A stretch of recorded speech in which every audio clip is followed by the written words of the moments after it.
This show is sponsored by BetterHelp. Whether or not your family gives gifts during the holidays, you get to find how you give to yourself. So whether it's by starting therapy, going easier on yourself during tough moments, or treating yourself to a day of complete rest, remember to give yourself some love this holiday season. Fuck. In the season of giving, give yourself what you need with BetterHelp. Visit betterhelp.com/IDK today to get 10% off your first month. That's BetterHelp, HELP.com/IDK.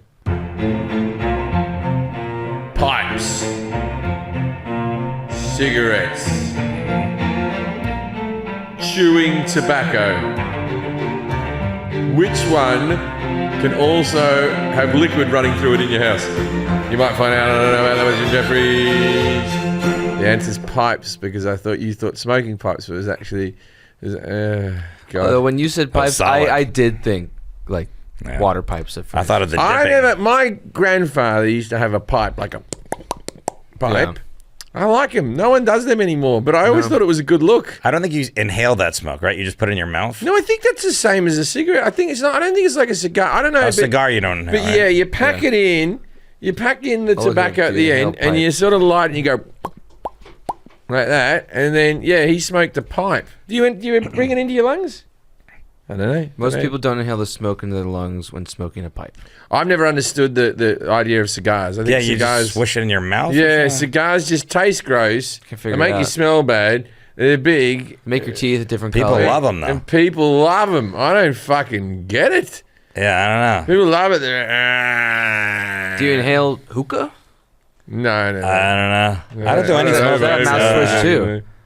You should only inhale air, people. That's all you should ever fucking put in your mouth. Air and food. Water. And pussy.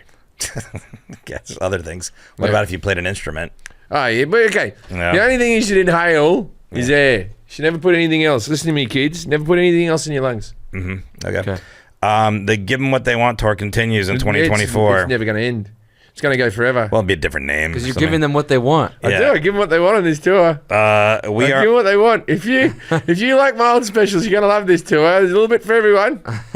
January 12th and 13th. January 12th, you'll be in Baltimore, Maryland at the Lyric Baltimore. And January 13th, you'll be in Boston at the Wang Theater. That was a nice theater. I remember that. And Sacramento after that. Indio, California. Vegas. Des Moines. Kansas City. Wang.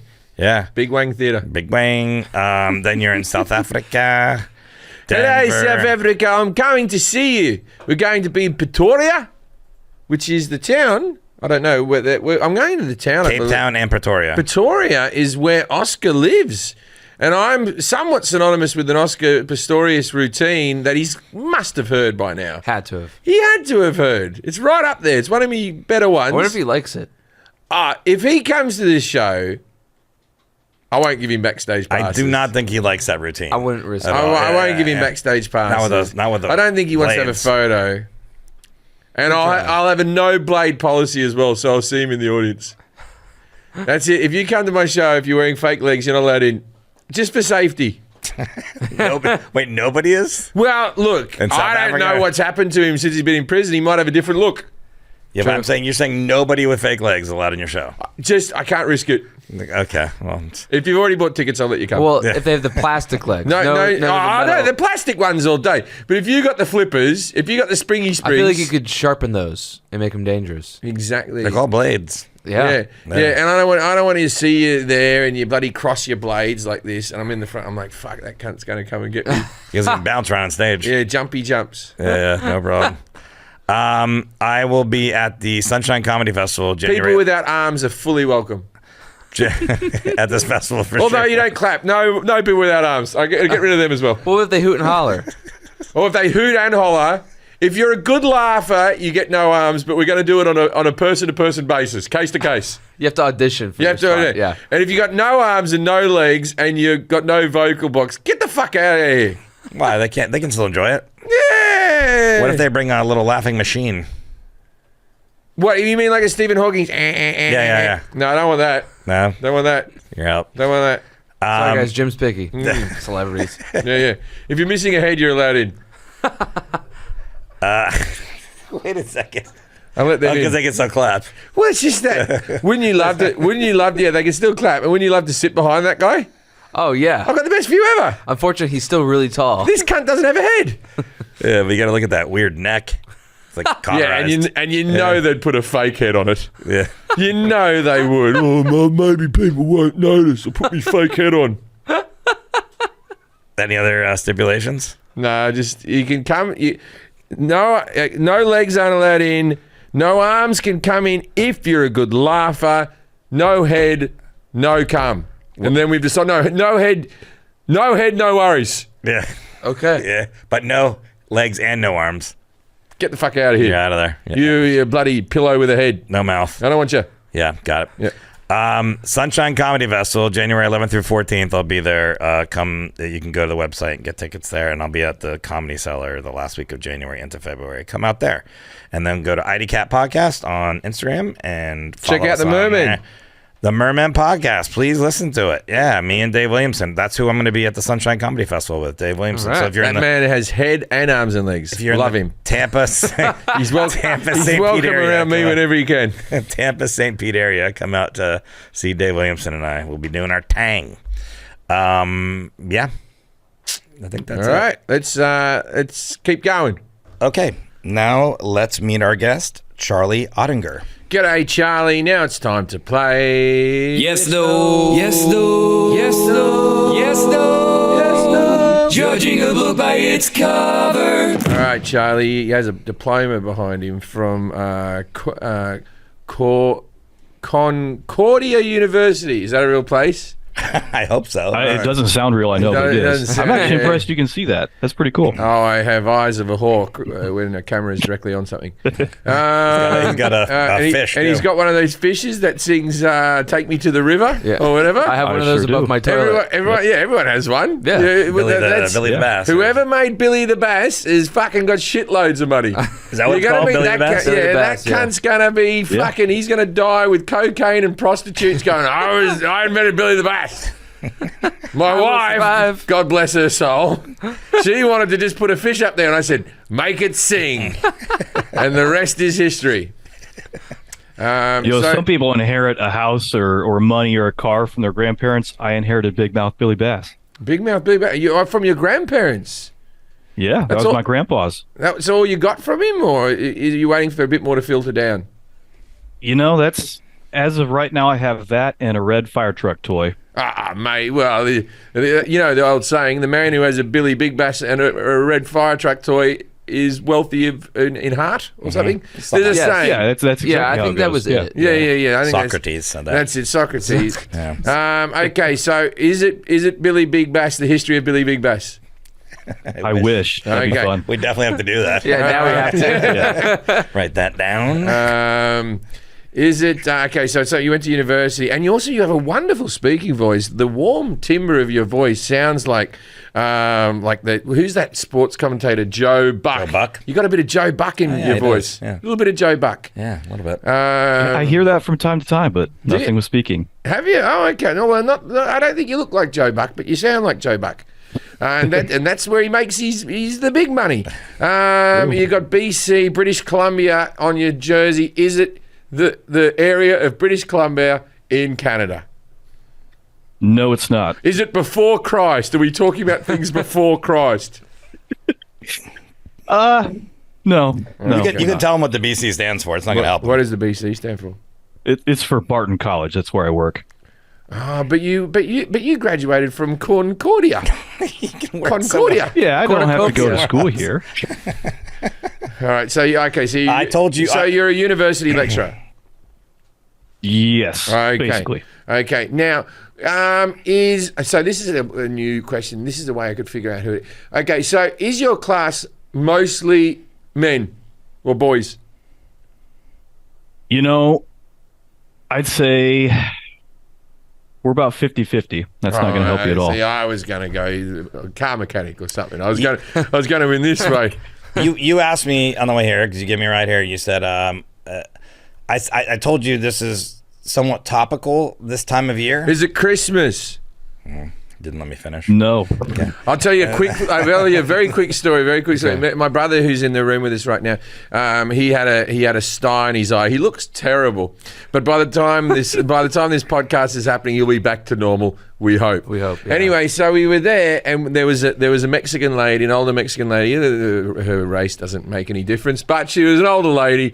She was in the waiting room, and the nurse is asking her a whole lot of questions like, "When was the last time you had this? When was?" And they were doing a full health check on her. I know when this woman started menstruating and when she stopped menstruating. She started at 16 and she stopped at her 50s. She was adamant, right? She was 82 years old, and she kept talking, and then they go, do you ever feel hot? Do you ever feel cold? And when they went, do you ever feel cold? And she goes, more so this time of year. Yeah. So that's on her medical record. That the December months are a bit more chilly in her world. Anyway, is it that 80-year-old woman we're talking about? No, but I'd like to learn more about her. Oh, well, I've already told you how much she menstruated. She had 3 kids. I said to you that this was topical this time of year, maybe not this week, maybe in a couple weeks. Christmas. And a couple weeks after, maybe a week after that. New Year's Eve. Yeah, it's topical around that time and pertinent to somebody that's on this podcast that has to deal with this now, probably as a take it head on. Oh, Santa Claus. What are you talking about? I thought you were getting a job as a Santa Claus. What? Because Christmas. I don't look anything like him. Fat. Your body. Yeah. You Not got the beard. head. No, you wear a fake The beard. worst Santa beard I ever. imagine Santa Claus with this voice, though. And I was like, yeah, hey, kid, what do you want? Sit on my lap. I don't know. Do they even make those? You know, there's no real Santa. Yeah, I'm not even doing an impression of myself. What you want is Boggle or Yahtzee. Boggle? Yeah, Boggle. Santa loves Boggle. Boggle or life? I find out life sucks. All right. So is it Forrest playing Santa? Okay, I need a hint. What do I need to do?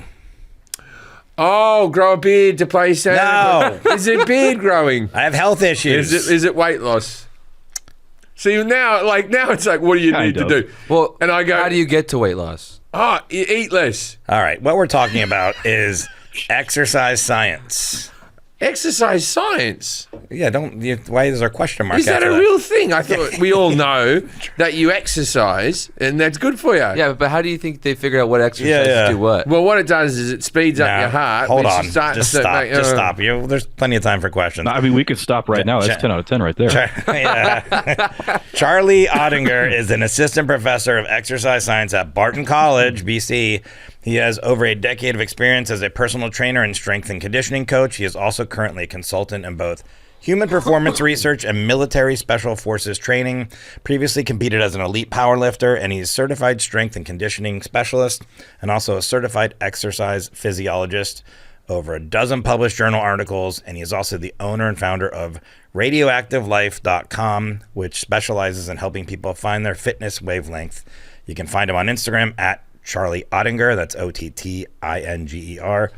And So over a that dozen. says personal page not worth following. Good for putting that in there, Charlie. And then go to at Radioactive Life, and there's no E in Radioactive. At Radioactive Life for fitness info, tips, etc. I'll say those again at the end of the show so you guys can get them.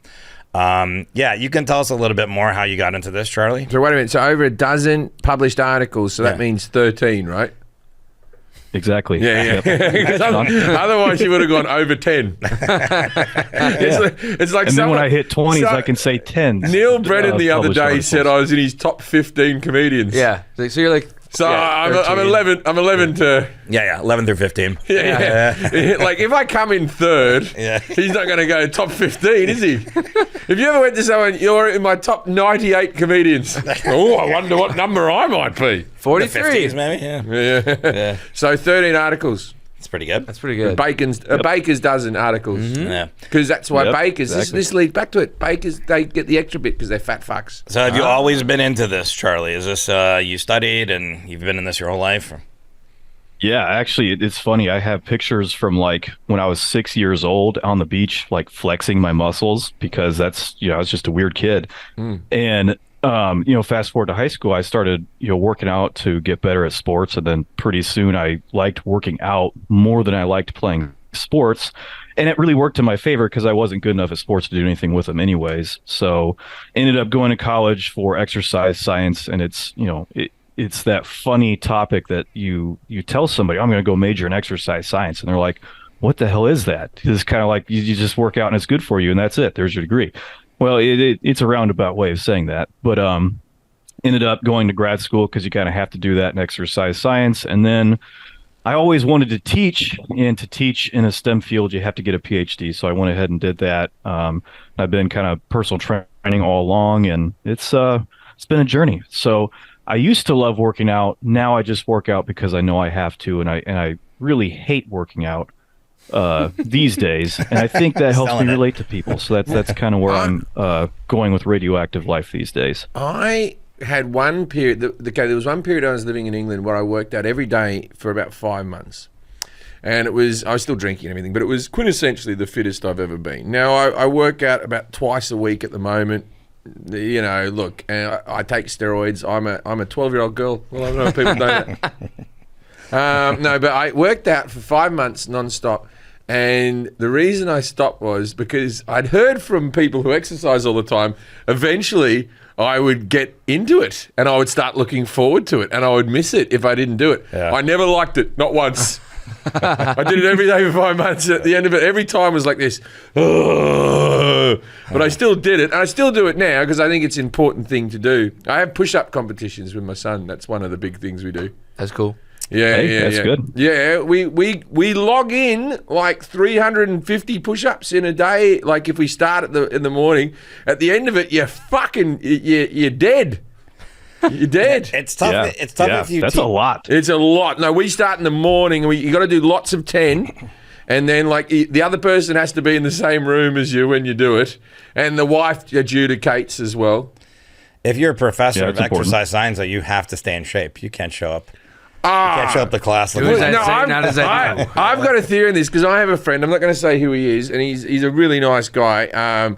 And he lost a lot of weight, and he became like a personal trainer. He's also a stand-up comedian. But then he gained a lot of the weight back, right? And so he's like, it's very hard to personal train when you're sharp fat. But this is the thing, right? Forrest, you could be a personal trainer. Oh, yeah?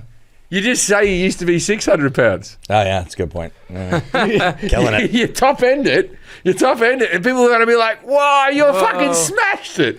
No, there's too many pictures of me on the internet. No, you got rid of all the bad photos. You don't live in the past, man. You don't live in the past. Yeah. You're fucking personal training in the future. All right, here's what we're going to do. Get shredded like Forrest. I'm going to ask Jim a series of questions about exercise science.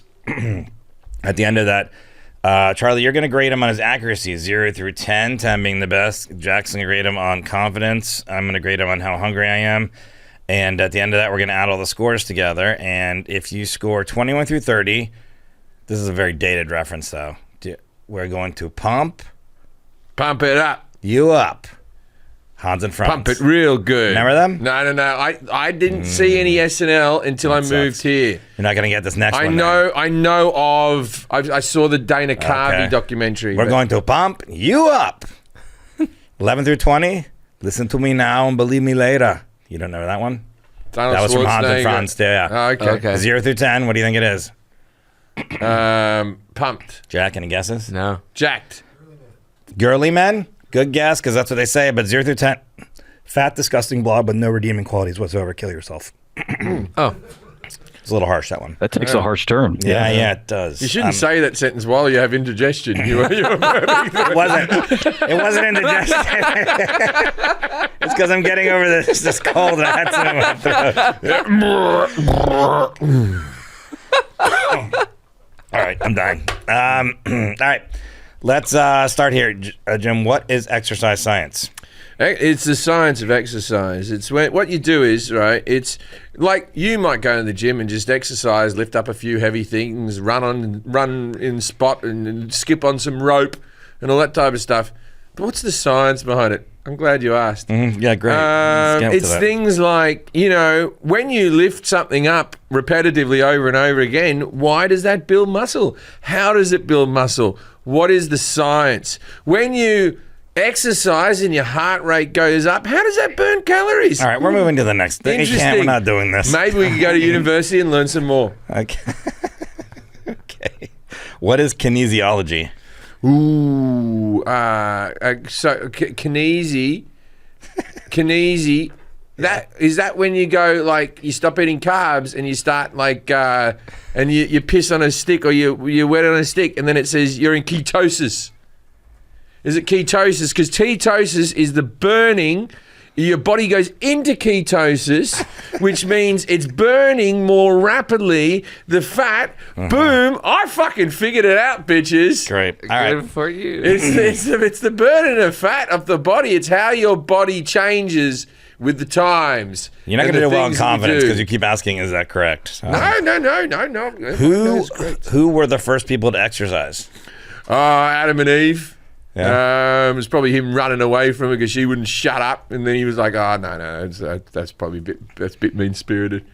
I've been mean to Eve." What? Adam and Eve, Cain and Abel, they would have run. Any more biblical people? Yeah, Bibles. Noah, fucking Noah. He was on the ark diet. The fucking get ripped with ark. You playing a bit of wood. Final answer? You playing a bit of wood. The ark diet. Or what do you mean? The first people to exercise. What a ridiculous. Jane Fonda. Okay, that's a good answer. Jane Fonda was the guy who had the Olympic. They had the big stone above him that had the book that came Atlas. out. Atlas. Yeah, Atlas. He did Yeah. it. Atlas. Okay. Who is Eugene Sandow and why is he relevant? First person exercise. Next fucking question. Who is Eugene Sandow and why is he relevant to exercise science? Eugene's a nerd's name. Eugene would have been picked on in school for being called Eugene. He's like, you fuck off when I'm older. You fuck off. It might be Eugene. Yeah, but and yeah. then Hear that, Eugene Edwards? And then Yeah. they stoned his house, and then he went to get back in his house. He's like, these fucking people. He lifted all the rocks and moved them. And then the next day he woke up and he went, ooh, feel a bit tense in the arms. And then he noticed his arms had more definition. And so he turned the negative into a positive. Thank you, Eugene, and all the work that you've done. What is the Hill muscle model? The Hill muscle model. I once went out with a model who lived in the hills. Does that count? Sure. Yeah. Her name was Vanessa. So her. What about the muscles? She wasn't as toned as you think. Yeah. I remember Vanessa. All right. What is... That's why I made one up. I made a person up so I didn't get in trouble. Jesus, Forrest. What is the sliding filament theory? Filament. Sliding filament. Mm-hmm. What's a filament? Oh, the filament is the thing that's inside a light bulb, Yeah. right? That lights something up. It's sliding. And The it's, theory is that you can't slide light. Light has to be stationary, even though it moves at the speed of light. What does that have to do with exercise? we'll find out Because later. the faster you move, the more calories you burn, idiot. Yeah, I'm an idiot. Who started the first fitness club? That's how I'm going to ask this question. Oh, the first fitness club. So, a person you might know their name. I would say it was Joy Luck. She did books and fitness. Yeah. That's not even who wrote that. The Joy Luck Club.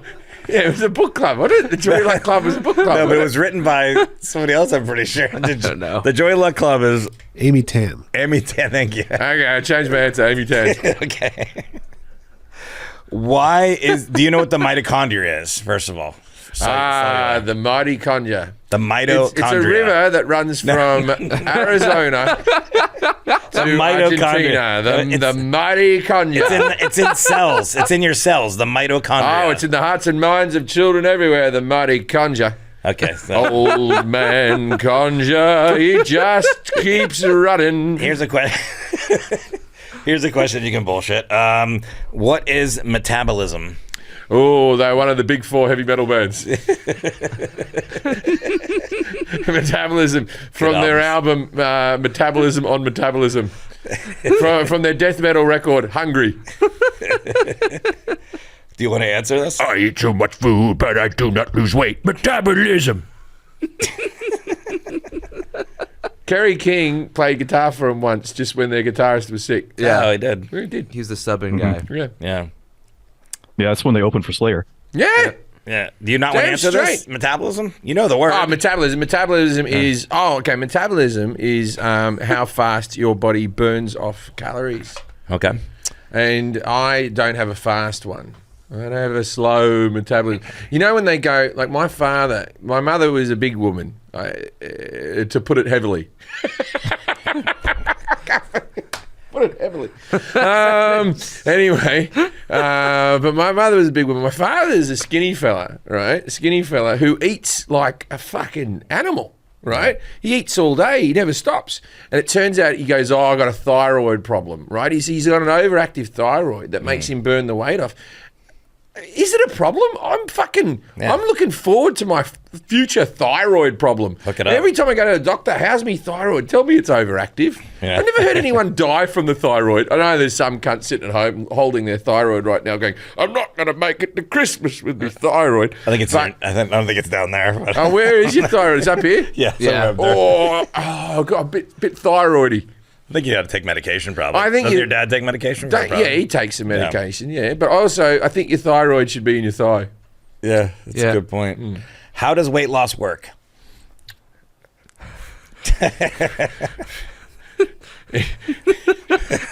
If you're telling me you have the answer there, Forrest, I'm going to be very disappointed. I'm not the expert, Ned. I'm not the expert. How does it work? Well, in my experience, you get a comedy special and you starve yourself. Yeah, you need a new comedy special. Huh? Yeah. When you have a comedy special, you get down never to... look better. That's the problem is whenever I walk on stage, I'm the oldest I've ever been and fatter than I am on like the poster in the foyer. Yeah. Whenever I walk on stage, that first, like there'll be 3,000 people and the initial thought will be, geez, they're going to be disappointed in this blob. Forget you. Even at the clubs, they still use this one. I have newer headshots, but they still use this headshot from when I first moved to LA and I was like fit and stuff. And I'm like, nah, that's not where you're going to see it all. Oh, yeah. People think you've had a terrible week. Misleading. So what was the question? How does weight loss work? Yeah. So the caloric intake that you take in, so the calories that you take in, you have to burn off more than that. And that's how you get weight loss. So if you take in 2,000, now you're going to burn off probably 1,800 just hanging around the house and doing things and just living. But why don't you exercise and do another 700 calories, knock them off, and then you're at minus 500. That's all weight loss, baby. How and why do your muscles get bigger and stronger after lifting weights? When you lift weights, your muscles tear, and then they have to repair. And when they repair larger and stronger. See, even with bones, when something breaks and it's put back together, it's stronger than it originally was. Yeah, you're never better on this show than when you're rhyming. Let me tell you right there. Tear and repair. Tear and repair, baby. The distance of existence. It's the distance of existence, baby. Is lifting weights bad for your heart?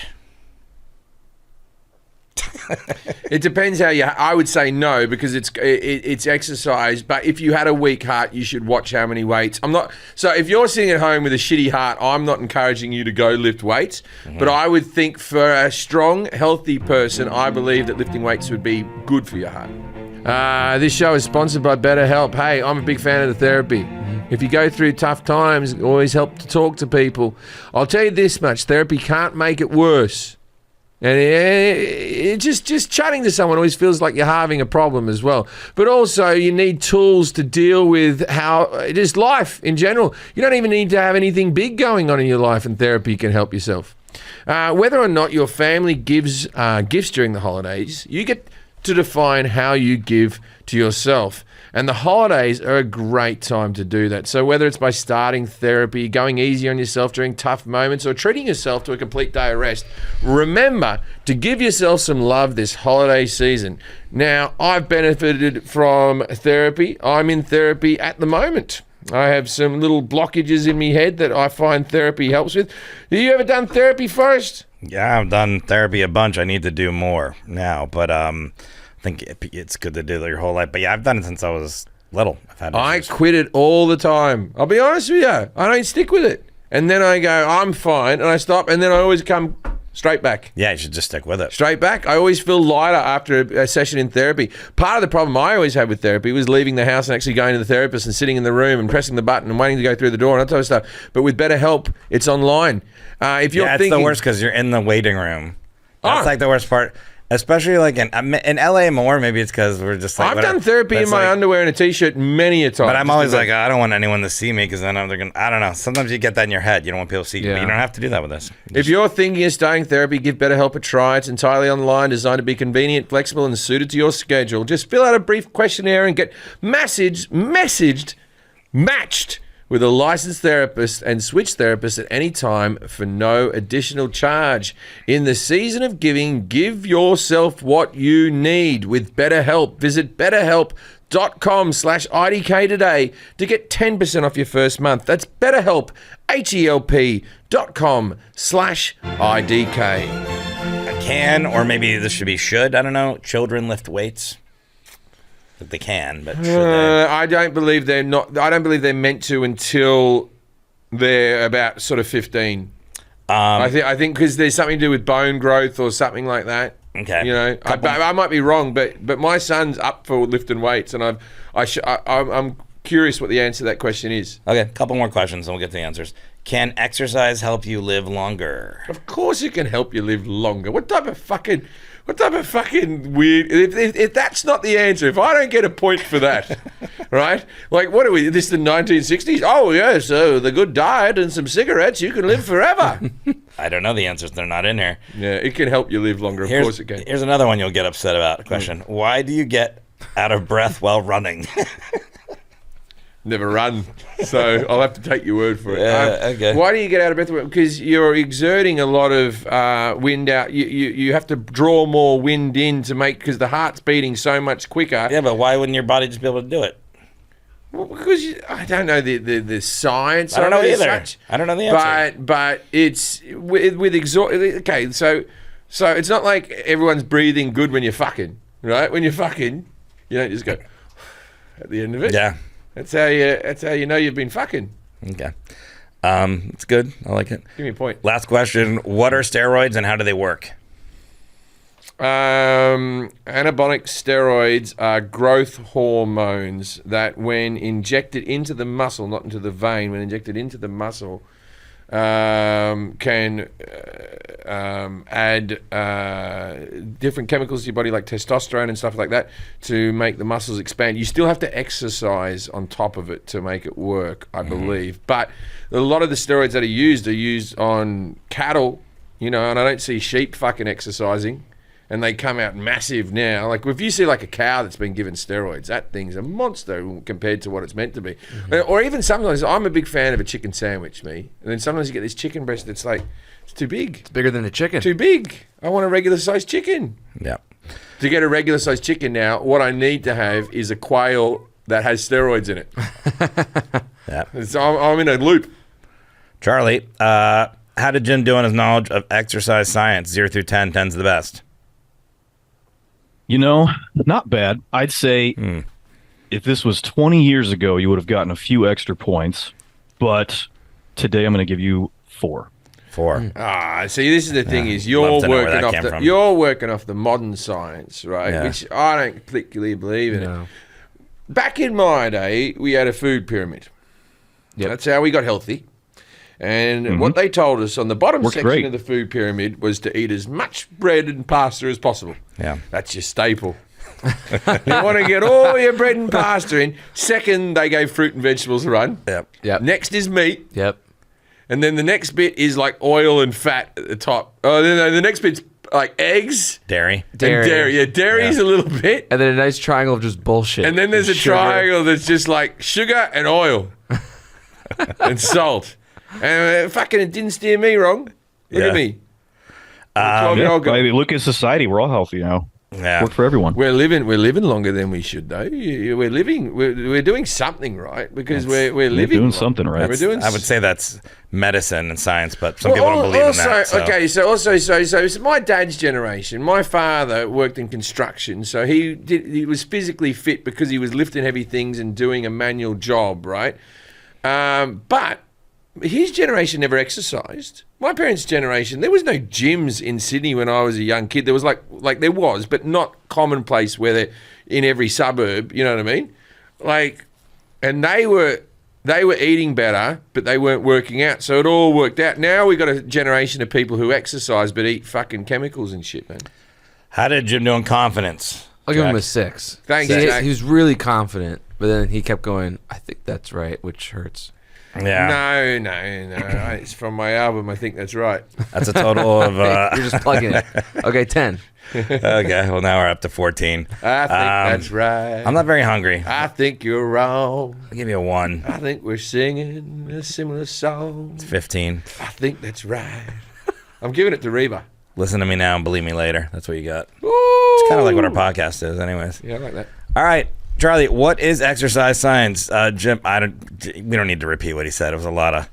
Is the science nonsense. of exercise. Yeah, it's when which is correct. And the funny thing is, how did you do it again, Jim? I don't remember the answer. Okay. Tell us what exercise science is, Charlie. Yeah, I don't remember his answer either, but somewhere in there I wrote down a check mark, so it seems that he kind of got close to it at least. 1 point. Yeah, I gave you a point for that. So it is, in short, the science of exercise, but that's just saying the phrase backwards. So we think of exercise science as the why behind everything. You show up to the gym, you lift some weights, you do it for a while, your muscles get bigger and stronger. Why? You start running, you get out of breath. Why? And so we're taking all the whys to try to essentially uncover like a blueprint, essentially, of how our body works, how it adapts to exercise. And that helps, progress health, fitness, disease, medicine, all sorts of stuff. So it's a really widespread field, and all of it just comes back to the why of everything. What exercise would you say is the most pointless of them all? Well, I think legs, it would depend jumping on jacks. who you are and what your goals are. So I would say, what's your least favorite kind of exercise? I don't like doing the leg stuff. I like to All right. do just the upper body. And that's why my upper body is so ripped. But Well, then, I for don't you, the most like pointless that one where you exercise is sit leg like this stuff. and you go like that. You go boom, boom, boom like that. We can't see your legs. It's like, yeah, but I've already got nice legs. You don't want them bloody beefed up anymore. What were you saying, Charlie, then? What was the... So for Jim, then, the least important exercise for him is leg stuff because he won't keep doing it. Well, I There's no think- point to even put it in there at all. Because I feel like I'm exercising the legs all the time by walking. Like they're getting a natural exercise, the legs. They already seem to be doing stuff. Yeah, but I think what Charlie's saying is, like, look, if you're not going to enter bodybuilding competitions, your whole body doesn't, like, as long as you're doing some exercise, it's good, right? Is that what you're saying? Or? Yes. Yeah. I think there's a lot of people out there, like, they're gatekeepers with exercise. So you have to do this, you have to do that. To Jim's point, walking is exercise, but in the grand scheme of people, Jim's a relatively healthy guy, right? And so walking isn't necessarily stressful for your legs, but it is maintaining your nice I shapely believe in legs. the 10,000 steps a day theory. I try to do that, which I don't always That's good. achieve. But when I'm on the road, I try to do that. I try to get out and walk. Mm-hmm. And we over Europe we were doing 10,000 Killing a it. day. You're doing like 20,000 a day. yeah, 20,000 a day. And when I in got Europe. back here, my phone was like, "What's happened?" I'm like, "Yeah, back in the land of cars." Yeah. There's Your good phone news got back there. here and The went, latest have you data become a showing that quadriplegic? The latest data is showing that you should actually strive for about 7,500 steps a day. Right, and then So you're and overshooting it. Is 10,000 but you can do more, right? It doesn't matter. You can, yeah, 75. but there's no additional benefit in regard to health, longevity, stuff like that. So what's the optimum amount of exercise to be done to live the longest? And I'm going to say that exercise can help you live longer. Yes, Bold. it absolutely can help you live longer. We can jump ahead to that one. And I think the important designation is like that one is common sense, right? Everybody knows exercise helps you live longer, but the important thing is that exercise, the data will suggest it adds about 3 to 5 years to your life. But the important part is that adds that 3 to all? 5 quality years of life. So we think of a lot of people, those last couple of years they're living, sometimes they're sitting in an armchair all day. They're in hospice. They're not living, right? Well, as exercise, especially as you age, helps you maintain your independence, your mobility. You can actually live life. And so I think that's the important thing is that like the 3 to 5 years doesn't sound that great. When you consider it's 3 to 5 good years, now it sounds a lot more important. Charlie, they're watching telly. That's a life well lived. I don't like how people always say that. They lay there and they've got a quality of life. I want to move as little as possible. You got to get up, shower. I know. That's the big one of the day. Fucking having a shit and showering. My mother and my brother's here, he can vouch, right? From, what would you say, age 40? Okay, so let's say, but she still went to work and stuff like that. From really about age, my mother never left our block of land by foot. She lived there for 50 fucking years. She never left it by foot, right? She was only driven on and off the property, and she laid in a lazy boy for the last 40 years of her life. Didn't fucking move, just watched telly. And when I was young, I used to think to myself, oh, what a waste of life. She didn't move. And now, fuck, I love telly. Yeah. Man, she had a good life. She really crushed it. She sat there eating chocolate and watching TV and almost made it to fucking 80. What a wonderful life. They should make a Christmas movie about her. What is kinesiology? Jim said from the word kinese, stop eating carbs, piss on a stick, ketosis. He is going into ketosis, burning fat away. I bloody figured that out, man. You figured out ketosis, but not kinesiology. I don't know. Kinesiology is a specific branch of exercise science, and it's a science of human movement. So you think about walking, running, jumping. It's essentially looking at these things and describing mathematically and qualitatively how movement happens. Yeah. Yeah. Why does it have to have a difficult name? Why don't you just go to the study of movement? I didn't come up with a name. I'd call it movement science. It'd be easier. Movement science, yeah, it'd be easier. Movement science, there you go. Movement science. Jim, what is kinesiology? Movement science, man. There you go. Nice. Crushed it. Yep. From the word ketosis. Who were the first people to exercise? Jim said Adam and Eve, then Cain and Abel, then got all the way up to Noah, and then landed on Jane Fonda and Atlas. Yeah, I made a joke about Eve that I'm not happy with because I was just saying that there was 2 people there and he got sick of talking to the one woman. Yeah. Yeah. Still makes sense. I think you're okay. Yeah. They're not real people. Yeah. Also, because Adam and Eve, imagine that, like Adam comes home after a long day in the garden and she accuses him of having an affair. And he's like, get the fuck out of here. Yeah. It's just you. You smell weird. And then fucking perfume. And then a snake slides out of her and fucking goes away, the devil. Yeah, that's what happens. Yeah, there was a snake with an apple. Yeah. Was it Adam and Eve, Charlie? I can't say no to that, but I think this is a worthy designation between activity and exercise. So people have been active forever, right? They hunt, they build things, they dig holes, they do that stuff, but exercise is structured, planned activity. So our first kind of example of structured, planned activity is probably from the ancient Greeks, when they were preparing for the Olympics. Now, some of the writing and the journals and stuff we have from these folks, back in, way in the BC times, like on my shirt, they're having like 12-month long like training and nutrition programs that are actually not bad. They're having variation in their exercise. They're planning things out, and they're actually like getting really good results at the Olympics. And then, we kind of fall off for several thousands of years until the last 50 years, but it's probably the ancient Greeks, and then most of the communities and people in the Bible and the ancient books like that are also exercising, but they don't have like the detailed journals and stuff like that. Is there an argument that exercise has made us into a bunch of slobs? Here I go. Okay, you go out in the street now and people will be wearing activewear.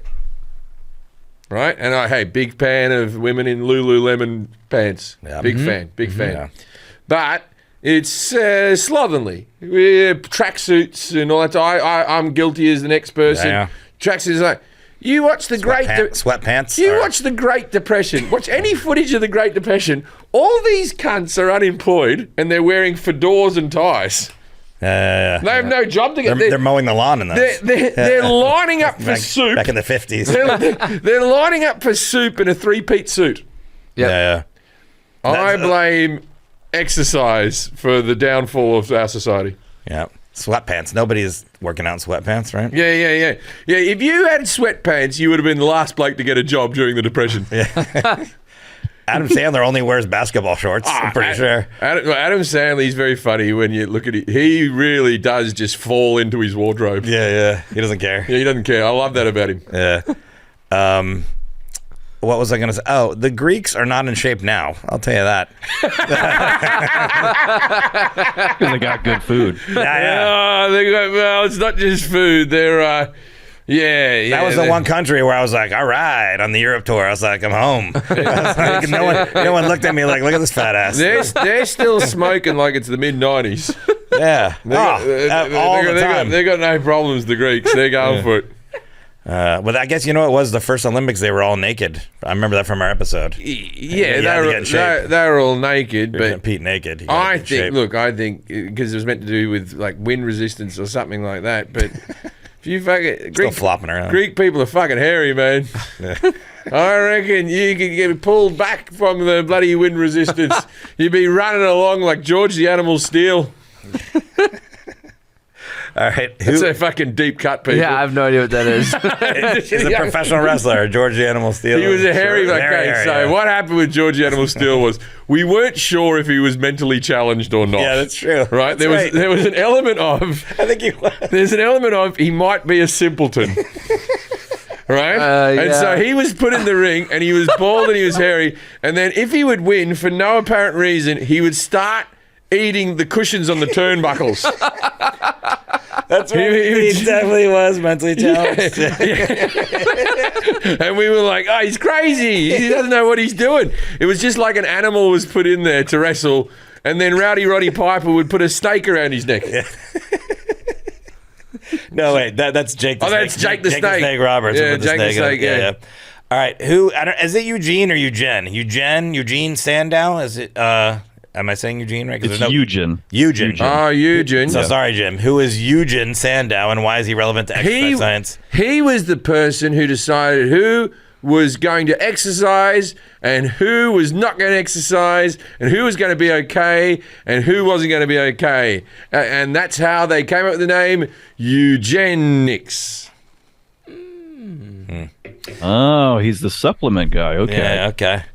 I think Jim means eugenics like the... like what Hitler did. Yeah. I don't think he was going with Oh, supplements. yeah. That one. Nugenics. Nugenics is the supplement one. Nugenics. Very close. Eugenics, Yeah. like Nugent. I always look at that when I go, Nugent. Enix. They shouldn't have called So it Jim eugenics. changed his It's answer. so I don't think bad. that gets him any more points. Who is Eugen Sandow? No. So Eugen Sandow, I kind of put that as like a stand-in for there was a resurgence in exercise, but a very particular sector of exercise in like the late 1800s, early 1900s. And this is like the circus strongman guys.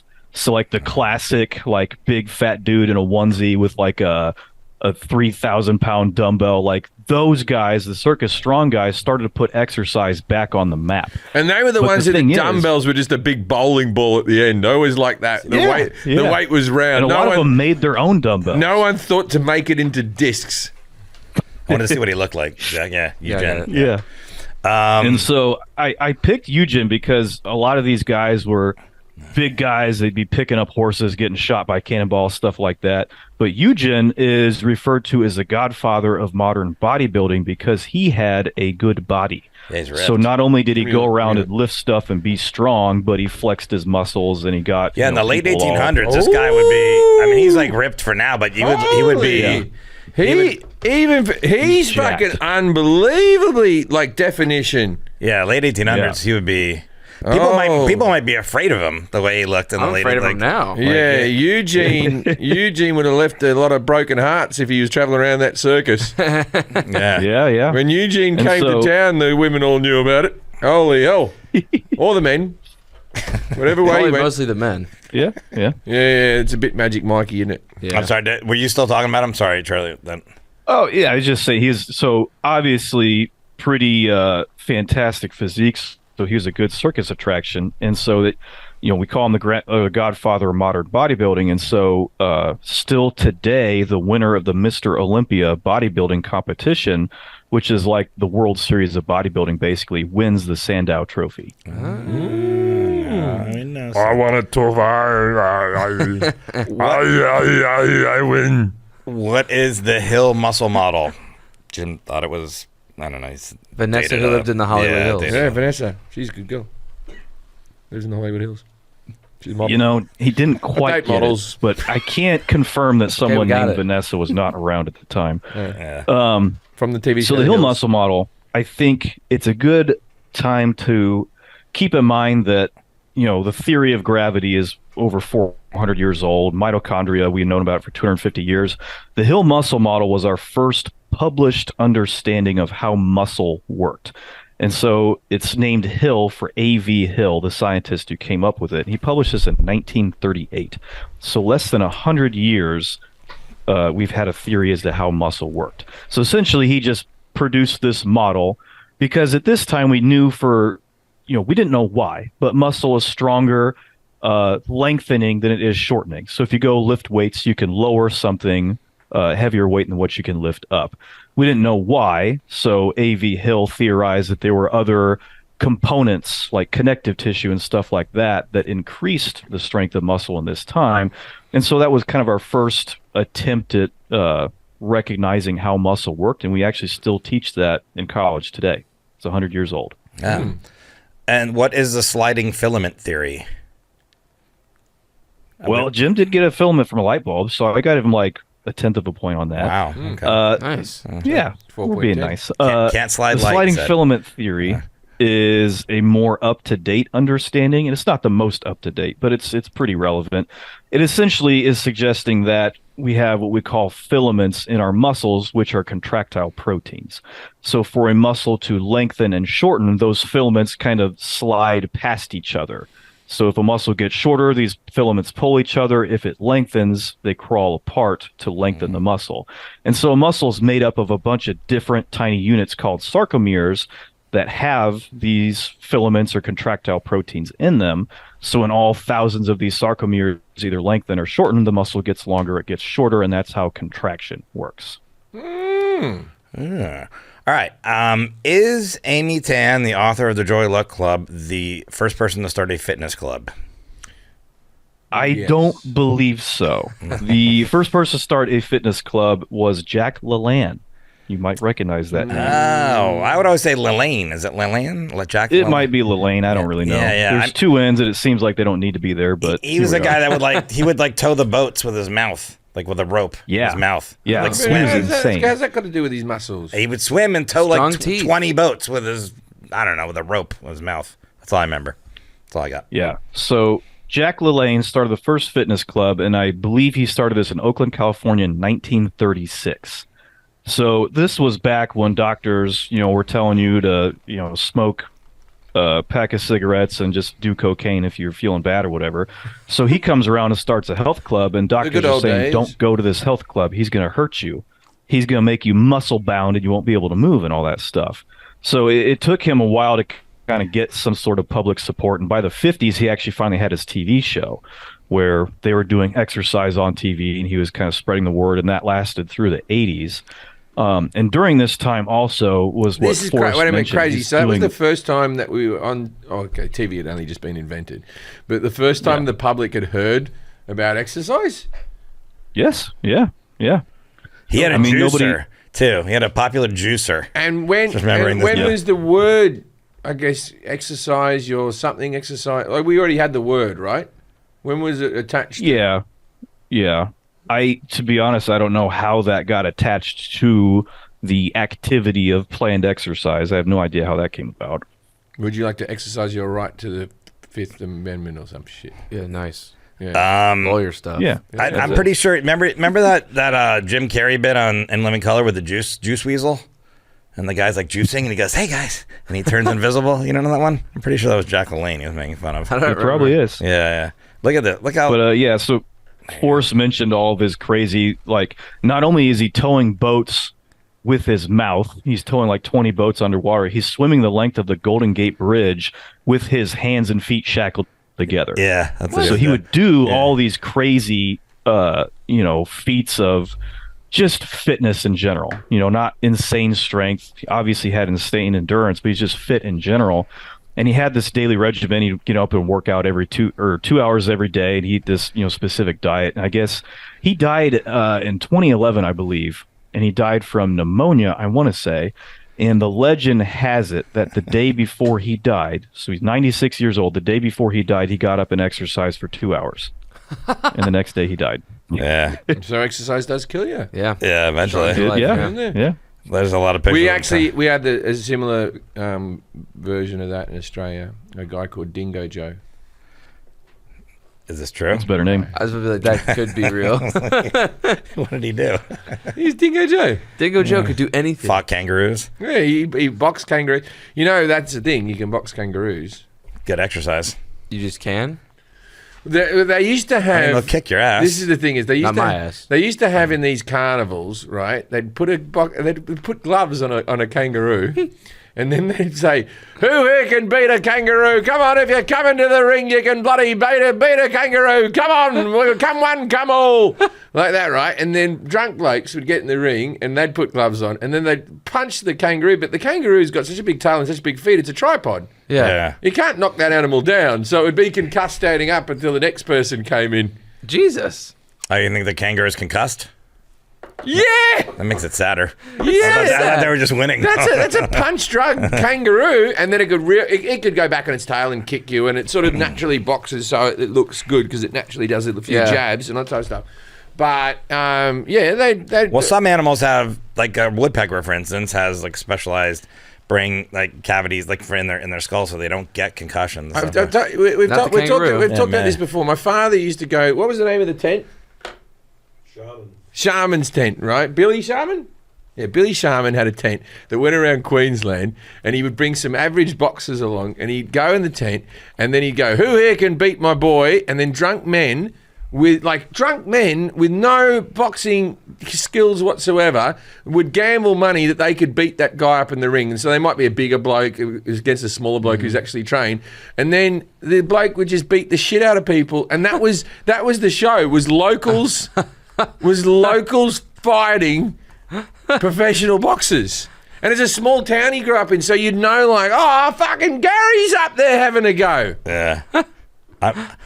You should bring it back. I'm I'd watch that. Googling can kangaroos get concussions, and is there an Australian football league team named the Kangaroos? Kangaroos, yeah. Yeah, there's a lot of those guys getting because they keep just showing names of people. I'm like, oh, Ben Jacobs. Yeah, the AFL team called Yeah, all right. Well, I can't look that up right now. Then it just keeps coming up that. Mitochondria. Or no, is that where? Yeah, mitochondria. I asked you if you knew what it was. You ever seen a kangaroo with CTU or whatever it is? CTE, yeah. CTE. Mitochondria is a river runs from Arizona to California. The mighty mitochondria. The mitochondria. I will say that was Jim's most entertaining answer. Yeah, I like that answer. That was a good one. Gets a point. Yeah, I got a point. What is the mitochondria? Well, it's known as the powerhouse of the cell, but talk about it with exercise science. Yeah, so the mitochondria we were always told is the powerhouse of the cell, but that's pretty much as far as we ever got in school, right? Nobody ever told you why it's the powerhouse of the cell. So this kind of combines metabolism with this one, is that metabolism, Jim mostly got right, is the concept of burning calories, right? So the food you eat has calories, and when we digest it, absorb it, we break it down into its simplest forms, and it gets shuttled to our cells. And then in our cells, that's where metabolism happens. They break that food down into what we call ATP, adenosine triphosphate. That's the energy currency of the body. We can't move, we can't think, we can't do anything without ATP. And so the mitochondria is the area where most of that ATP production comes from.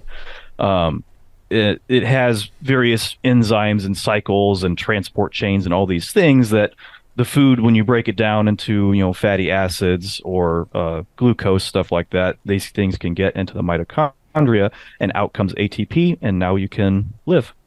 Are there certain people or body shapes that are more likely to be able to build muscle with ease in comparison to other body shapes, like there's mesomorphs and all this type of stuff, right? Or are we all sort of starting at the same spot? there's a ton of genetic variance in this. So part of the body shape thing really comes down to like your genetic framework. Some people have a genetic predisposition to building muscle, getting stronger. Some people have genetic predisposition to being good at marathons. So really all comes down to your genetics. But if your genetics predispose you to being bigger and stronger, odds are you're going to have a larger frame to which you can add more muscle mass. So it's funny that you get into the field of like sports performance, you start to work with some high level athletes. It's the difference between like a professional American football player and someone like me is insurmountable. I wish people like, you know, all the people that watch sports on TV, that you do this, do that, whatever. I wish people could just see some of these people up close, because it's astounding how much faster, stronger, and more conditioned like professional athletes can get. And a lot of that just comes back to their genetic predisposition. So I'm not going to be an athlete. No. How does weight loss work? Jim says you need a comedy special, you starve yourself, or you need to burn off more calories than you're consuming. Is it that easy? Are you a fan of the fasting? I'm a fasting guy. Were you a fan of the fasting, or do you think fasting's bad?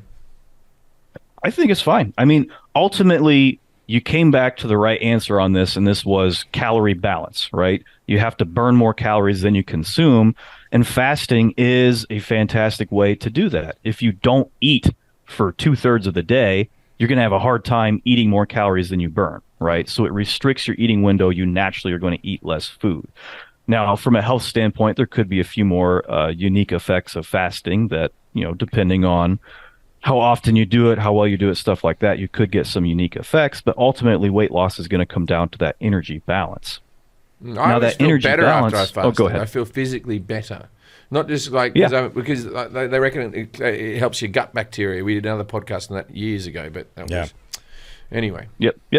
Yeah. And a lot of people report that as not only does it help you feel better, but there might be your brain is also involved in metabolism. If I'm you're fasting, smarter on fasting days. Yeah, and people will often report that because your brain is metabolically active, and generally when you're fasting or if you're on a ketogenic diet, you're in a state of ketosis. Sometimes that can be a smoother form of energy for the brain, and it helps people think more clearly, things like that, and so they feel smarter. They remember things a little bit better. I heard so there are some other theory benefits was of that fasting, you're feeling weak because you haven't eaten, and then like cavemen, they would stop chasing after the saber-toothed tiger and think, oh God, I have to sit down and make a trap. Is that right? Don't know. I didn't hear the first part of that. Say it again. What do you reckon? That you had a theory about the fasting. The theory that you're smarter. You're smarter when you fast because you have to find food in a non-physical way because you're depleted. That's an interesting one.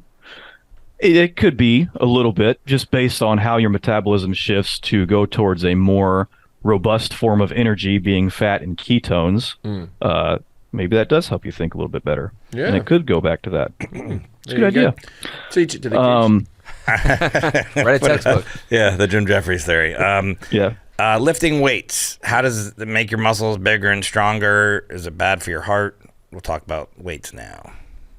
Yeah, so this is the one where about 20 years ago, Jim's concept of tearing muscle down, repairing it, getting bigger, I would have said, yes, that's correct. But in the last 20 years, we've made a lot of headway onto how our body responds to exercise.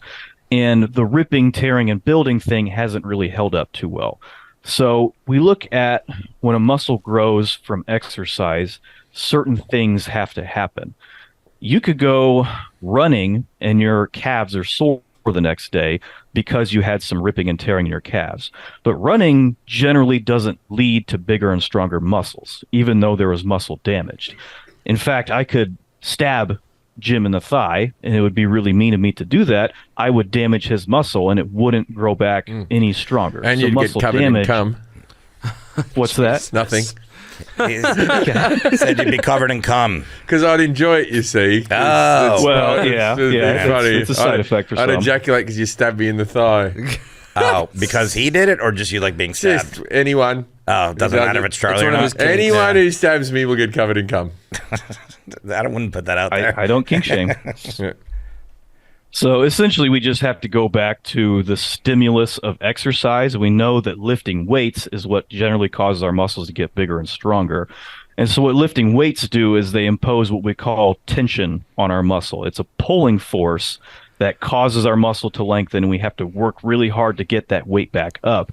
Our body senses that tension, and then our muscles signal and they say, hey, that was crazy. We need to be bigger and stronger to deal with that in the future. So our body says, fine, we'll build you up bigger and stronger. So it all comes back to the effort you expend while lifting weight. That's generally what's going to cause your muscles to get bigger and stronger. Okay. Cool. And is it bad for your heart? No. But Jim had a very good distinction here that if somebody is, maybe they have high blood pressure or blockages or cardiac or chronic heart failure or something like that, probably not the best idea to exercise with resistance training or weights. But if you're perfectly healthy, lifting weights can actually be good for your heart. There are some unique effects of lifting weight, like nitric oxide release, stuff like that, that helps dilate your blood vessels. But lifting weights also helps the elasticity of your blood vessels. Because you have spikes in blood pressure, if you pick up something really heavy, these blood pressure spikes can help your blood vessels expand a little bit better so that your blood pressure will generally be lower throughout daily life. So for most people, lifting weights, good for your heart, actually. If you only had to do one weightlifting activity, which one would it be? I'm going to go bench press. I respect that. I've torn my pecs too many times to agree. I would go deadlift. I like deadlifts. Deadlift. How much do you bench? Well, I'm going to give you the classic Jim Bro example and say back in my day, the most I've ever done is 375. Right now, I couldn't give you 300, I don't think. Yeah, but you're acting like we're even close to that. I was going to brag. I do 100. Yeah. That's pretty good. It's not better than bad, 99, man. right? No, it's pretty good. When you look at it, it's things on the end of it. Hundreds Yeah, 300's way I off do the charts. 100. Amos Gill came over to my house, and I have a little gym area, right? And Amos Gill couldn't bench press as much as me, and he's a young fella. He was wobbling like all fuck he was. He looks like he'd be good at that. He looks like he could, but he couldn't. He's a faker. And I'm saying it. I'm saying it out here. And if you see him, make sure you tell him that I said this. He's a weak man. You'll probably see Jim, him maybe first. you're naturally genetically predisposed to be good at bench press. You do 300. I'm only a third as good as you. Yeah, but you have a big torso. I do have a big torso. That's why, yeah, so that's- Yeah, see? And you don't like the See? legs. I don't have little tiny legs. Yeah, so we figured it out. Yeah. Stay with the torsos. Should children lift weights? Now I want to know this one. So this is a very controversial one. The short answer is yes, children can absolutely lift weights. Now, the long answer here is that if you imagine children exercising, they're running, they're jumping around on a playground, they're, jumping off of a couch to do your WWE top rope on your friends, stuff like that. Anytime you run, you jump, or anything like that, you can exert 5 to 10 times your body weight on your bones and your joints in your lower body. I don't know of any children that can lift 5 to 10 times their body weight in something like a deadlift or a squat. And so if we look at it from a pure physics and biomechanics standpoint, lifting weights will never impose more force or